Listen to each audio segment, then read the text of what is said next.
Hello all, in today's class we'll discuss inversion of slider time mechanism. So basically for slider time mechanism, there are three inversions.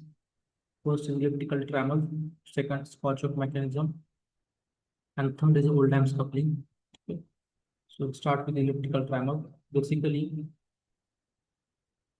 in case of elliptical tremor, it has two sliders. One slider will move in vertical direction, second slider will move in horizontal direction. So number of links that are used for this elliptical tremors are four. Okay. This is slotted link, fixed link. Link 2 is the connector, that is lever we can say. Link 3 will be the slider. Link 4, second slider. Now, as we turn this part, okay, it has two trajectory. One is elliptical trajectory along x-axis. Second is the second elliptical trajectory along y-axis. So based on the motion pass, based on the maximum and minimum trajectory, we can identify the path achieved by that system. Okay. Just look at the flow. This is the flow of that system. So it is just tracing the path. So this is the movement of slider along horizontal direction. First slider in horizontal direction, second slider in vertical direction. And this is the path traveled by the particular system, horizontal path, vertical path. So based on this, we can calculate max and minimum values for this system whenever we are using this elliptical camel. Okay. So next part is we have Scotch-Yoke mechanism. Okay. So can do the second inversion of double slider time mechanism. So this Scotch-Yoke mechanism is converting linear motion of slider into rotational motion, or vice versa, I can say rotational motion into linear motion. So we have piston that is the spring part. This is coupled to sliding wheel that is connected to slot. Okay, with the P. So this if you look at linkages available in this system, link one is fixed, link two is crank, link three is slider that is sliding with the slotted part. Link two is the second plunger. This is connected to that slotted lever. Okay, so based on this moment, we can achieve the direction of that sliding direction of that first plunger, or you can say first piston, and that same direction will get transfer rotational movement will get transferred from this plunger to this piston. Okay. So number of links are four, two sliding pairs are there, two turning pairs are there. So for that arrangement, we have to graph from value as one. Okay. Then we have third part, Oldham's coupling. That is the next inversion of double slider cam mechanism. So in case of Oldham's coupling, suppose if two shafts are misaligned and want to connect misaligned shaft with the help of some coupling or with the help of some connector, at that times we are using this Oldham's coupling. So again, this is the input shaft, driving shaft, this is the output shaft, and this is the coupling which is used in between input and output shaft. So in case of Oldham's coupling, one plunger is having horizontal slot, second plunger is having vertical slot. Okay.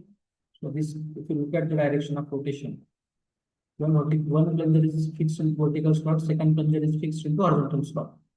As you look at this, rotor motion from this plunger will get transferred from rotor motion to second plunger, that is driving shaft to driven shaft with the help of this connector. Okay. That connector is having vertical and horizontal slot, and that is completely fixed. That connector is completely fixed between these two input and output shaft. Suppose if someone wants to calculate velocity of sliding, then we can use that radius. Radius is nothing but distance between input and output shaft. So Vs is equal to sliding velocity of that particular plunger. We can calculate sliding velocity is R into omega. So by taking that value of radius and speed of that output shaft, we can find out the sliding velocity for Oldham's coupling by using equation Vs is equal to R into omega. So this is how that system is working.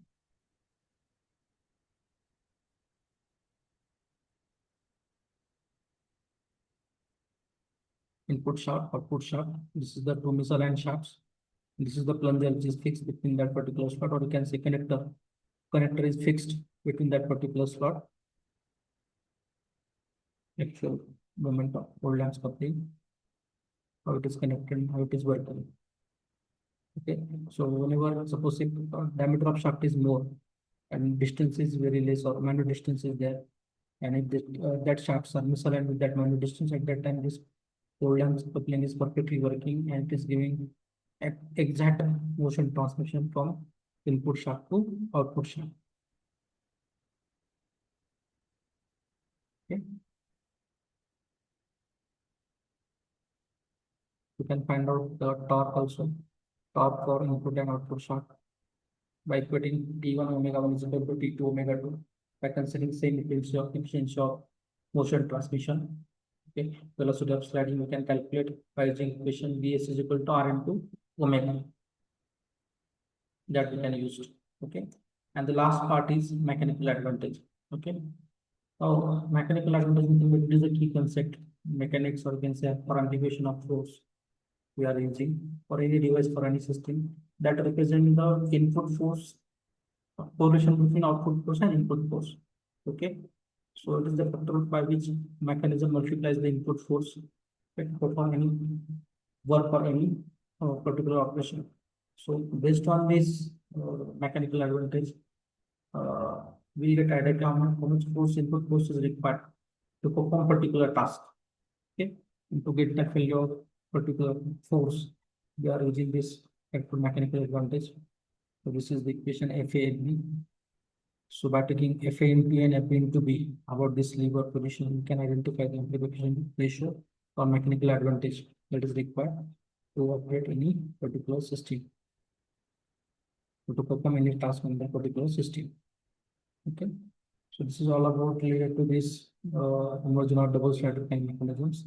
Okay, so we have discussed this part of uh, electrical tremors, Kirchhoff mechanism, and old lamp circuit. Okay, so let's talk about.